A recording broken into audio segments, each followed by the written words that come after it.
better organize cities, by using zoning, we can divide cities into areas for specific purposes, each with a set of regulations defined.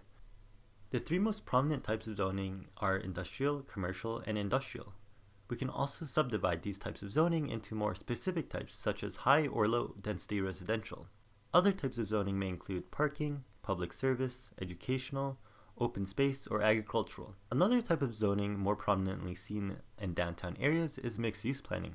This type of zoning incorporates multiple land use types such as commercial and residential into one single zone.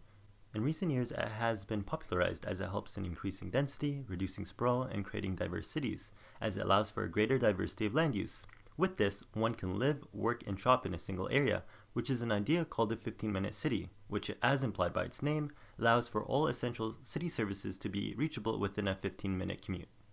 However, issues with this type of zoning is that it's desirable, which leads to increased housing prices and affordability issues. To close off, we'll look at three classical models of urban structure: the concentric zone model, the sector model, and a multiple nuclei model. The concentric urban model is a classic theory in urban geography that conceptualizes city growth and structure. Imagine a city like the rings of a tree, where each ring represents a distinct zone with its own characteristics. In the same fashion of a tree, this model suggests that over time, cities expand outward from the city center in concentric circles, with various residential and commercial zones which surround the central business district. The sector model, a key concept in urban geography often associated with Homer Hoyt, offers a distinct view of city development. Instead of concentric circles, it focuses on linear sectors.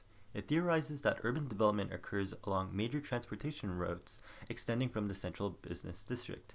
In this model, urban growth aligns with these corridors, creating elongated zones that shape the city structure.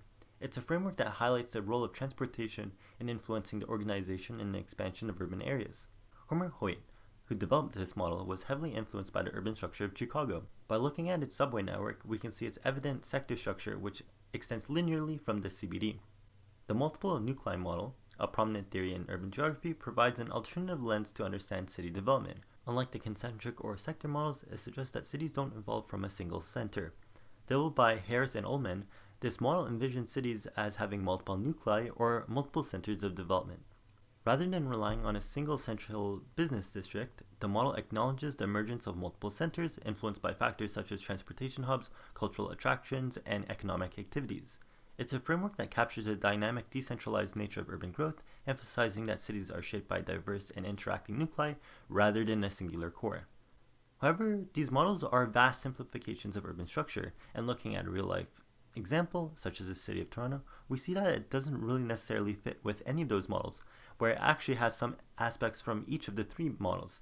For example, the Yonge Street corridor acts as a sector, and also a second CBD in both sector and multiple nuclei models. As a result, cities cannot be easily categorized into simplified models, and instead these models should be used to help to understand the nuanced and evolving nature of urban landscapes.